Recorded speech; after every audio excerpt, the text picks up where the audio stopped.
4 అధికారంలోకి రాకముందున్నటువంటి ప్రభుత్వాల పనితీరు వల్ల ఏర్పడినటువంటి ఇబ్బందుల వల్ల ఉన్నటువంటి పరిస్థితులను సరిదిద్దడానికి ఆనాడు అనేక మంది పెద్దలతోటి అనేక మంది సామాజికవేత్తలతో చర్చలు జరిపి ఉన్నటువంటి గ్రామీణ ప్రాంతాలను బతికియాలంటే గ్రామీణ ప్రాంతాల ఆర్థిక వ్యవస్థలో ఉపాధి లేకుండా వలసలు పోయేటువంటి పరిస్థితి నుంచి నివారించాలంటే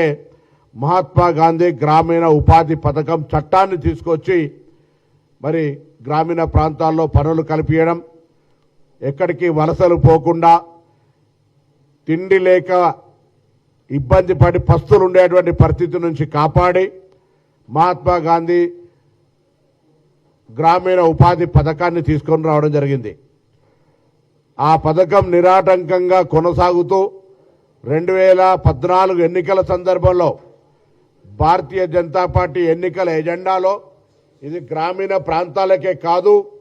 పట్టణ ప్రాంతాలకు కూడా విస్తరిస్తామని చెప్పి వాళ్ళ మేనిఫెస్టోలో పెట్టినారు.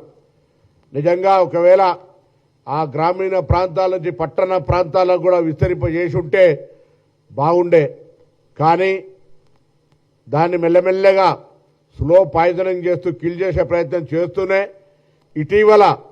పూర్తిగా మహాత్మా గాంధీ గ్రామీణ ఉపాధి పథకంకు సంబంధించినటువంటి పథకం యొక్క ఆలోచన విధానం ఏ నిరుపేదలకైతే ఉపాధి అవకాశాలు కల్పించాలనే సంకల్పంతో కాంగ్రెస్ పార్టీ ఈ చట్టాన్ని తీసుకొచ్చిందో దాన్ని నీరుగార్చే విధంగా కేంద్ర ప్రభుత్వం పూర్తిగా 100% బాధ్యత వహించి చేపట్టే ఈ కార్యక్రమంలో రాష్ట్రాల ఆర్థిక పరిస్థితి బాగాలేదని తెలిసినప్పటికీ 40% 60% పేరు మీద రాష్ట్రాలపై భారం మోపి పథకాన్ని నిర్వీర్యం చేసే ప్రయత్నం చేస్తూ ఉంది. ఒకటి, అదేవిధంగా మన జాతిపిత స్వాతంత్ర ఉద్యమానికి నాయకత్వం శాంతియుతంగానే సాధిస్తామని చెప్పినటువంటి మహాత్మా గాంధీ గారి పేరు మీద మన దేశానికి జాతిపితగా గౌరవించుకునేటువంటి మహాత్మా గాంధీ గారి పేరును తొలగించి ఎలా మరి రామ్జీ అనే పేరు మీద పెట్టేటువంటి ఒక ప్రయత్నం చేస్తూ ఉన్నారు. కాంగ్రెస్ పార్టీకి సంబంధించి చరిత్రలో ఉన్నటువంటి నెహ్రూ గారిని, ఇందిరాగాంధీ గారిని, రాజీవ్ గాంధీ గారిని సహా ఆ పేర్లు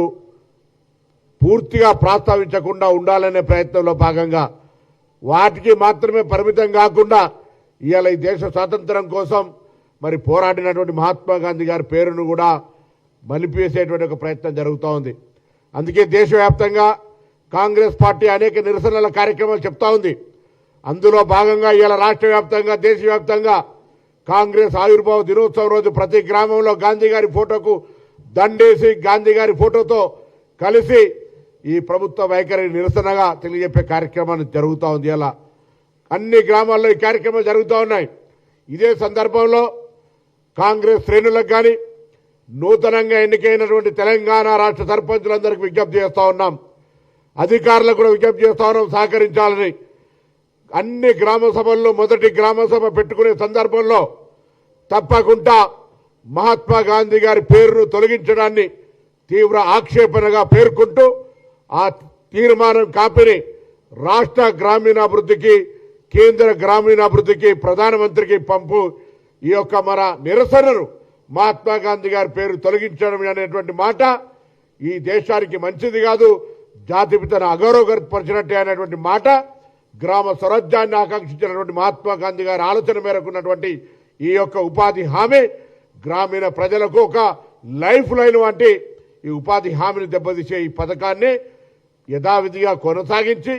10 దినాలు పెంచి మహాత్మా గాంధీ గారి పేరు కంటిన్యూ చేయాలని మొదటి గ్రామ సభలో మొదటి తీర్మానంగా చేసి కేంద్ర ప్రభుత్వానికి పంపమని ఇటు మొత్తంగా ఎన్నికైనటువంటి గ్రామ సర్పంచులను అదేవిధంగా ఆ కోఆర్డినేషన్ చేసేటువంటి అధికారులు కూడా ఈ సందర్భంగా విజ్ఞప్తి చేస్తా ఉన్నాం.